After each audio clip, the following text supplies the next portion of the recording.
అలానే శేషరావు, ప్రపంచవ్యాప్తంగా ఉన్నటువంటి మన వాళ్ళు సేఫేనా, క్షేమంగా ఉన్నారా అక్కడంటే, అక్కడ ఆయా దేశాల్లో ఉన్నటువంటి వాళ్ళు మేము క్షేమంగానే ఉన్నాం, మీరు అనుకున్నంత అభద్రతాభావంతో లేము అనేటువంటి విషయాన్ని చెప్తూ ఉన్నారు. ఎందుకనంటే నేను కొంతమందికి విదేశాల్లో ఉన్నటువంటి వాళ్ళకి, ఆస్ట్రేలియా వాళ్ళకి, లేదంటే కెనడా ఉండేటువంటి, లేదా అమెరికాలో ఉండేటువంటి వాళ్ళకి ఫోన్ చేస్తుంటాను, వాళ్ళు కూడా నాకు చేస్తుంటారు.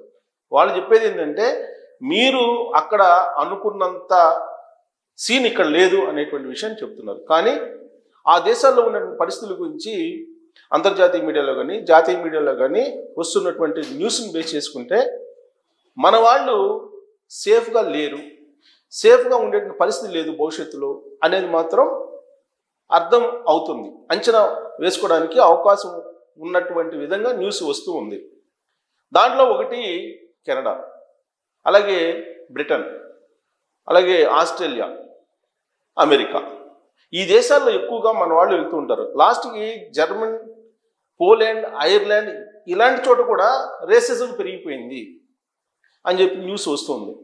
ఇదేదో నేను పేపర్ చదివి చెప్పడం కదా, ఆయా దేశాల్లో ఉన్నటువంటి మన వాళ్ళు నాకు ఫోన్ చేసినప్పుడు, లేదంటే పర్సనల్గా ఈ మధ్య ఐర్లాండ్లో ఉండే అతను కూడా కలిసినప్పుడు నాకు చెప్పినటువంటి మాట, అక్కడ సెకండ్ గ్రేడ్ పౌరుడు లాగా బతకాల్సి వస్తుంది, అయినప్పటికీ కూడా భద్రత లేనటువంటి సమాజంలో ఉన్నట్టుగా ఫీలింగ్ ఉంది అని చెప్పి వాళ్ళు నాతో షేర్ చేసుకున్నటువంటి ఒక అభిప్రాయం.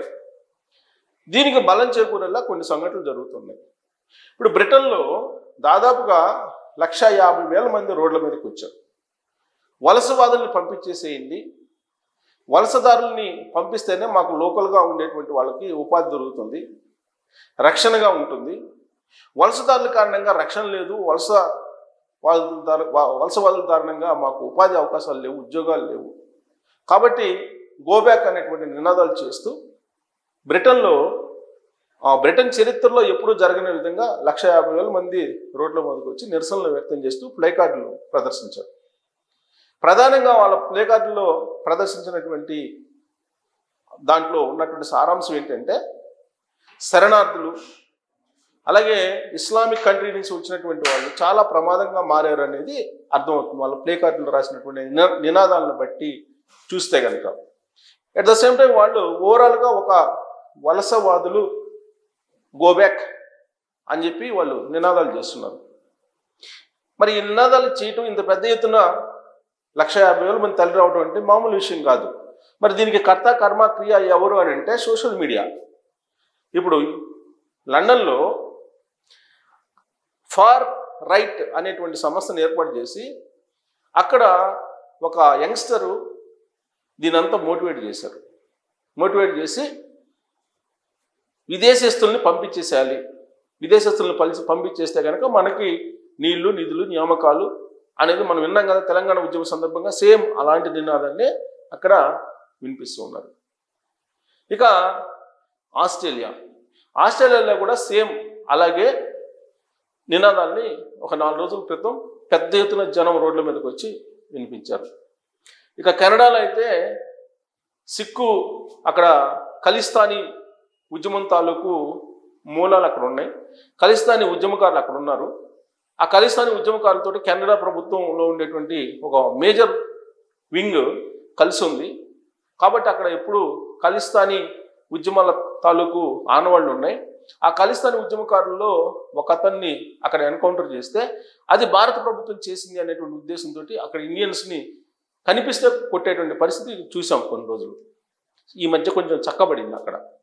అయితే అక్కడ ఇమ్మిగ్రెన్షన్ అనేది చాలా టఫ్ ఉంది. ఇప్పుడు విదేశస్తుల్ని, వలసదారుల్ని రానివ్వట్లేదు కెనడా. ఇప్పుడు దాదాపుగా గత ఏడాదితో పోల్చుకుంటే 60% తగ్గిపోయింది. అక్కడ వీసాలు ఇచ్చేటువంటి పర్సంటేజ్ 60% తగ్గిపోయిందని చెప్పి చెప్తున్నారు. ఇక అమెరికా చూస్తే, అమెరికా అధ్యక్షుడిగా ట్రంప్ అయిన తర్వాత అక్కడ ఉండేటువంటి ఇల్లీగల్ ఇమ్మిగ్రెంట్స్ని వీలున్నంత వరకు పంపించేసేయాలి అని చెప్పి చెబుతున్నారు. ఇప్పుడు తాజాగా అమెరికా అధ్యక్షుడు ఏం చెప్తున్నారు, వలసవాదులు దొరికితే ఉగాండా జైలుకి పంపిస్తారంటున్నారు.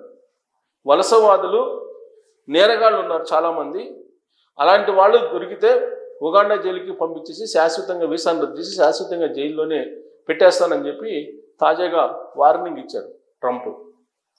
దీనికి కారణం ఏంటి అని అంటే రీసెంట్గా ఒక వ్యక్తిని కాల్ చేశారు అక్కడ.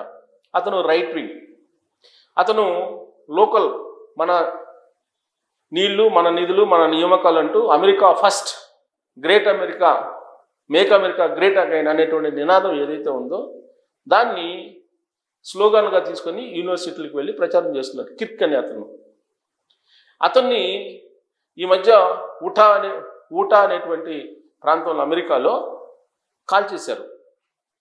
దాంతో ట్రంప్ మరింత రియాక్ట్ అవుతున్నారు. పైగా ట్రంప్కి అత్యంత సన్నిహితుడు, ఆయన శిష్యుడు, సన్నిహితుడు. ట్రంప్ భావజాలాన్ని 100కు 100% ఫాలో అవుతున్నటువంటి యంగ్స్టర్ అతను, కిర్క్ అనే అతను యూనివర్సిటీలకు వెళ్ళి అక్కడ ఉన్నటువంటి యువతని చైతన్యపరిచి వలసవాదుల్ని తరిమి కొట్టాలి అనేటువంటి నినాదాలు చేస్తూ ఉద్యమాన్ని తీసుకొస్తున్నాడు అతను. అలాంటి అతన్ని కాల్చివేయడంతో ఇప్పుడు ట్రంప్ ప్రతి వేదిక మీద కూడా అతన్ని కాల్చివేయడాన్ని ప్రస్తావిస్తూ వలసదారులు అనేక మంది నేరగాళ్ళు ఉన్నారు, అలాంటి వాళ్ళని అనుమతించింది బైడెను, అమెరికా మాజీ అధ్యక్షుడు అని చెప్పి ఇప్పుడు ప్రచారం చేస్తున్నారు. ఎందుకంటే రీసెంట్గా ఒక అతన్ని అక్కడ వాషింగ్ మిషన్ బాగు చేయించుకోవడానికి పిలిస్తే ఒక అతన్ని, క్యూబా అతను ఆ వాషింగ్ మిషన్ బాగు చేయించుకోవడానికి పిలిచినటువంటి అతనితోటి గొడవ పడితే నాగా చంద్రయ్యో ఏదో పేరుంది అతని పేరు. సో అతను ఇండియన్, పైగా ఆ ఇండియన్ పిలుచుకున్నాడు వాషింగ్ మిషన్ బాగు చేయడానికి. ఆ నేపథ్యంలో ఇద్దరి మధ్య జరిగినటువంటి సంవాదం కాస్త గొడవ కింద మారడంతో ఆ క్యూబా అతని నాగచంద్రయ్య మెడను కోసేసాడు. మెడను కోసి తలకాయ తీసుకొని పోయాడు. ఈ సంఘటనని బేస్ చేసుకొని ట్రంప్ అనేక వేదికల్లో మాట్లాడుతూ వలసవాదులు లేదా ఇల్లీగల్ ఇమిగ్రెంట్స్, చాలామంది నేరస్తులు ఇలాంటి వాళ్ళే ఉన్నారు, అలాంటి వాళ్ళు అమెరికాలో ఉండడానికి లేదు అని చెప్పి రకరకాల ఆంక్షలు పెడుతూ ఇప్పుడు 19 దేశాలకు సంబంధించి ట్రావెల్ వీసాలని రద్దు చేశారు. 19 దేశాల మీద ఇప్పుడు అమెరికా నిషేధం విధించింది, ఆంక్షలు పెట్టింది. ఈ 19 దేశాలకు సంబంధించి ఎవరు అమెరికాలో అడుగు పెట్టడానికి లేదు. వీటిలో ఎక్కువగా ఇస్లామిక్ దేశాలే ఉన్నాయి. సో వీళ్ళు అడుగు పెట్టడానికే లేదు. ఇక ఎన్ఆర్ఐలు, మనవాళ్ళ పరిస్థితి ఏంటి అక్కడ అంటే రకరకాలుగా కండిషన్స్ పెడుతున్నారు. కాకపోతే ఇప్పుడు లేటెస్ట్గా హుండాయ్, దక్షిణ కొరియాకు సంబంధించిన హుండాయ్ రివర్స్ కార్టూన్ తోటి ఇప్పుడు మాకు మేధో సంపత్తి కలిగినటువంటి వాళ్ళు ప్రపంచవ్యాప్తంగా ఎక్కడున్నా కానీ మాకు కావాలి, మీరు అమెరికాకి రండి అని చెప్పి ట్రంప్ తాజాగా తన వాయిస్ని మార్చి ఆహ్వానిస్తూ ఉన్నాడు. అయితే ఈ క్షణంలో మాట్లాడినటువంటి మాట మరో క్షణంలో ట్రంప్ మాట్లాడతాడు, అదే స్టాండ్ మీద ఉంటాడు అనేది లేదు. ఇప్పుడు అమెరికాలో కూడా గో బ్యాక్ ఇండియన్ అనేటువంటి నినాదాలు వినిపిస్తున్నాయి. ఆస్ట్రేలియాలో వినిపిస్తున్నాయి, జర్మనీలో వినిపిస్తున్నాయి, కెనడాలో వినిపిస్తున్నాయి, లేటెస్ట్గా మనకి బ్రిటన్లో, లండన్లో వినిపిస్తున్నాయి. ఇలాంటి పరిస్థితుల నడుమ గో బ్యాక్ ఇండియన్ అనేటువంటి నినాదం ప్రపంచవ్యాప్తంగా వినిపిస్తున్నటువంటి క్రమంలో ప్రస్తుతానికైతే మన ఎన్ఆర్ఐలు ప్రపంచవ్యాప్తంగా ఉన్నటువంటి దేశాల్లో సేఫ్గానే ఉన్నారు. కానీ ఇప్పుడు నేపాల్ సంఘటన చూసాం. నేపాల్లో ఇరుక్కుపోయినటువంటి వాళ్ళని లోకేష్ గారు ఇనిషియేటివ్ తీసుకొని తెలుగు రాష్ట్రాల వాళ్ళని తీసుకొచ్చారు. ఆ తర్వాత తెలంగాణ వాళ్ళని రేవంత్ రెడ్డి గారు తీసుకొచ్చారు. ఇన్ కేసు ప్రభుత్వాలు పట్టించుకోకపోతే వాళ్ళ పరిస్థితి ఏంటి? అలాగే బంగ్లాదేశ్ గొడవలు జరిగినప్పుడు అక్కడ ఉండేటువంటి మన హిందువులు కానీ భారతీయుల పరిస్థితి ఏంటి అని అంటే వచ్చినటువంటి వీడియోలు అత్యంత దారుణంగా ఉన్నాయి. ఎలా హింసించారు హిందువులని లేదా భారతీయులని. సో శ్రీలంకలో జరిగినటువంటి గొడవల సందర్భంగా అదే పరిస్థితి. సో భారతదేశ చుట్టుపక్కల ఉన్నటువంటి దేశాల్లో ఇలాంటి పరిస్థితులు మనం చూసాం. ఇప్పుడు యూరోపియన్ కంట్రీస్లో, పశ్చిమ దేశాల్లో ఇలాంటి పరిస్థితి నెలకొన్నప్పుడు అక్కడి నుంచి మన వాళ్ళని సేఫ్గా తీసుకురావడం అనేది సాధ్యం కాదు ఇమీడియట్గా. సో కాబట్టి ప్రపంచవ్యాప్తంగా ఉన్నటువంటి పరిణామాలు గో బ్యాక్ ఇండియన్ అనేటువంటి నినాదం వస్తున్నటువంటి క్రమంలో ఇప్పుడు మరి ఇండియన్స్ మళ్ళీ తిరిగి రావాలా లేదా అక్కడే ఫైట్ చేయాలా? రాబోయే రోజుల్లో ప్రపంచవ్యాప్తంగా ఈ గో బ్యాక్ ఇండియన్ అనేది నినాదం ఎటువైపు దారితీసే అవకాశం ఉందనేది మీరు కామెంట్ చేయొచ్చు. Thank you.